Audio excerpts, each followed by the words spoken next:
بسم اللہ الرحمن الرحیم۔ آج کا مسئلہ ہے ڈرائی کلین سے دھلے کپڑوں کا حکم۔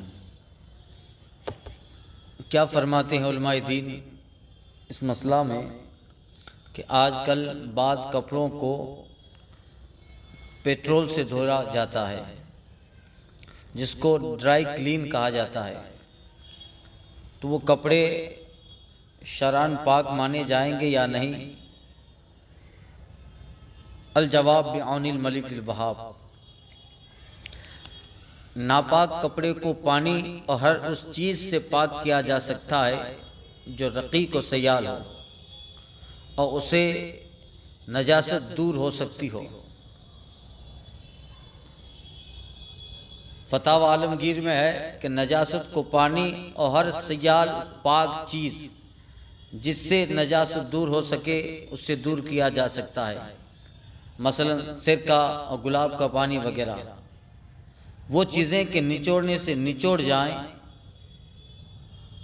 اب دیکھنا یہ کہ نجاست اگر دلدار ہو تو اس کو دھونے میں گنتی کی کوئی شرط نہیں، بلکہ اسے دور کرنا ضروری ہے، خواہ ایک مرتبہ دھونے سے دور ہو یا متعدد بار۔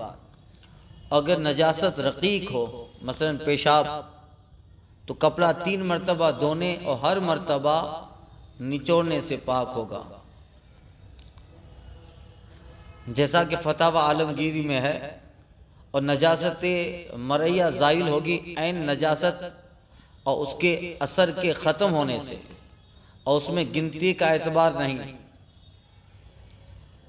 اور نجاست غیر مرئیہ ہو تو 3 مرتبہ دھونے سے پاک ہوگی، اور ہر مرتبہ نچوڑنے کی بھی شرط ہے اگر وہ چیز نچوڑنے کے قابل ہو۔ ان ساری تفصیل سے معلوم ہوا کہ نجاست کو پانی کے علاوہ دیگر اشیاء سے بھی دور کیا جا سکتا ہے، بشرطے کہ ان میں رقت و سیلان اور ازالہ نجاست کی صلاحیت ہو۔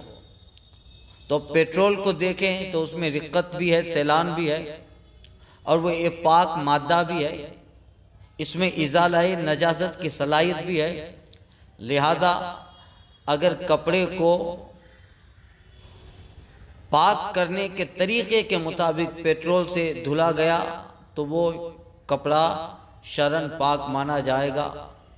البتہ ایسی قیمتی چیز سے بلا ضرورت کپڑا دھلنا جائز نہیں کہ اس میں اضاعت مال ہے۔ واللہ تعالی عالم۔